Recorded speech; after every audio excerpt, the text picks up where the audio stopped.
You know when you look through binoculars and you can start to see things clearer, or even things that you're trying to see a long distance away all of a sudden come into view? That's what we want to talk about today. We want to talk about seeing the vision. Well, what's the vision? What is that? Well, vision just helps to give us direction as where we're going. It's kind of a plan on how you want to get there. And the vision that we really want to look at, and the thing that obviously Jesus was so concerned with, was people's salvation. People coming to know Jesus. We're going to look at a story in John chapter 4, and we see Jesus and this Samaritan woman meet at this well. This well that they meet at, it was built by Jacob many years ago for his son Joseph. And this woman is now coming to this well. She's coming in the middle of the day by herself. This right away would tell us that this is not normal.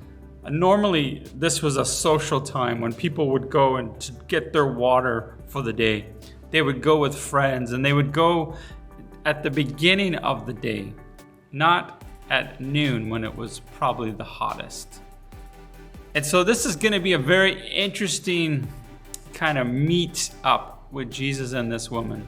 And the first thing that we see in John chapter 4 is that there's this encounter. And Jesus, he has been tired. He's traveling. He's weary. And he asked this woman for a drink. And she says, well, you don't even have a bucket. How are you supposed to draw water? And she even starts to go in, but I'm a Samaritan, I'm a woman. Why are you even talking to me? You're a Jew. Jesus is breaking so many societal just stereotypes that were established at that time. You don't talk to women and you don't talk to Samaritans. And Jesus does both. And he begins to tell this woman about, well, the water that I have for you, you'll never have to draw it again. It will actually gush out of you like a well of spring of water. You know, you think of, if you've ever been to Niagara Falls and you see the water pouring over, that's what Jesus is describing for this woman. This water would bring refreshment, would bring her life. And she's desperate for this. See, this well that she keeps coming back to is just represents shame and guilt and everything that she's done wrong. So she would like anything at all to get away from this well. And Jesus is offering it to her. And this woman is encountering Jesus. And then he starts to go in a little bit and kind of he starts to do some heart work.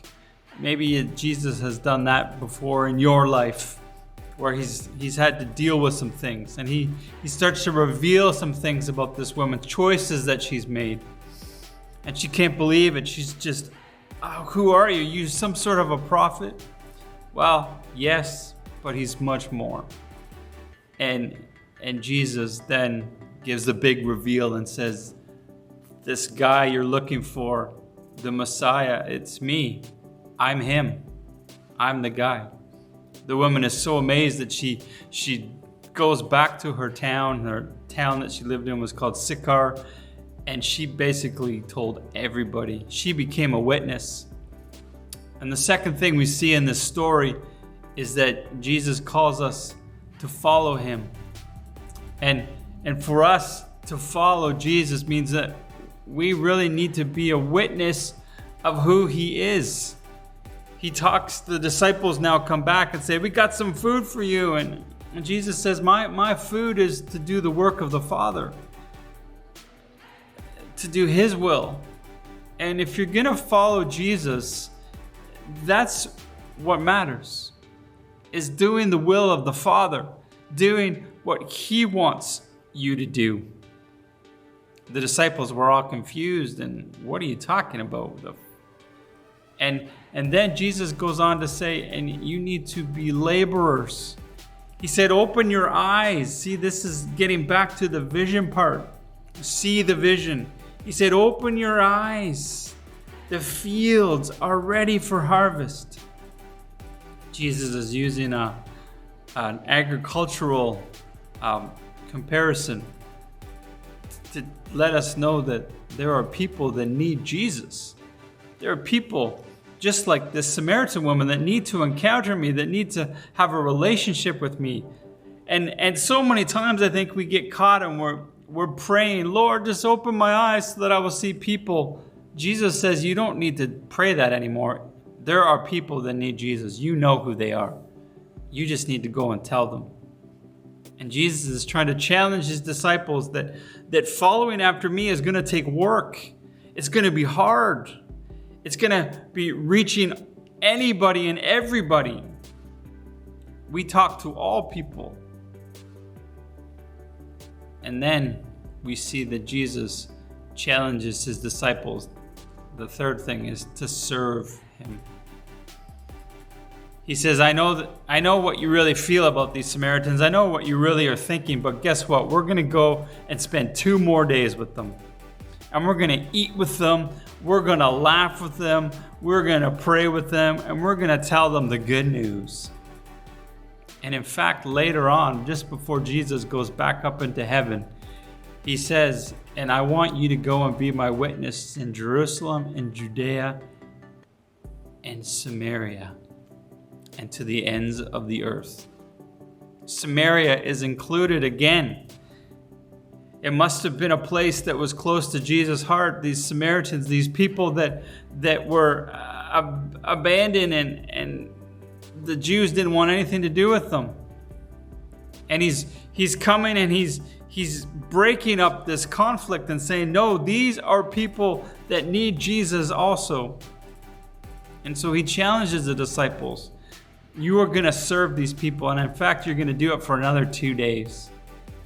And it tells us at the end of John 4 that we see the people now are saying it's not because of this woman's testimony. It's no longer that reason. It's we've seen you, Jesus, and that's why we believe.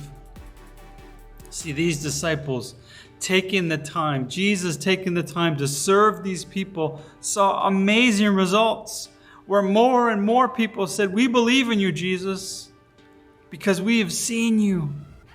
We know you now. And so, friends, I want to challenge you this week that you would begin to have your eyes open and you would begin to see the vision of people that need to encounter Jesus, that you would begin to grasp on and take hold of what it means to follow Jesus, that it takes work, that you do the will of the Father, that's all that matters is following in Jesus' footsteps, and that we would humbly serve people so that more and more people can come to know Jesus. Wouldn't that be fantastic if our churches were so full of people that were just desperate for Jesus? Well, I hope that this has helped you. So let's go see the vision. Let's see people that need to encounter Jesus, that we would follow Jesus, and that we would serve people. Thanks for watching today. I hope you have a great week.